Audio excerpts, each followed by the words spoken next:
Тризабецот на Нептун повторно се најде на маска на спортско корисно возило и се приклучи на првенецот Леванте.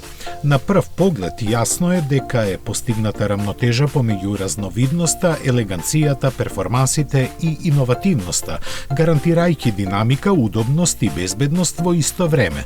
Овие карактеристики се комбинирани со теренски способности и бескомпромисно уживање во возењето. Каросеријата на Гракале долга е 4,85 метри и поставена е на меѓуоскино растојание од 2901 мм. Естетските и перформансните норми кај Масерати се високи, па од самиот почеток представени се 3 интерпретации што се разликуваат по силата на моторите и декорот на интериерот. Која од која постокмени нив ги задвижуваат 4-цилиндричен бензинец подпомогнат со благ хибриден систем.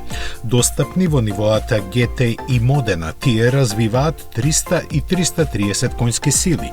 Специјалитетот е сочуван за врвната изведба Трофео. 3-литрениот вешес бензинец е базиран на моторот Нетуно, поставен на MC20. Неговите 530 коњи се доволни спринтот до стотка да трае помалку од 4 секунди, а сказалката на брзинометерот да се протегне до 285 км на час.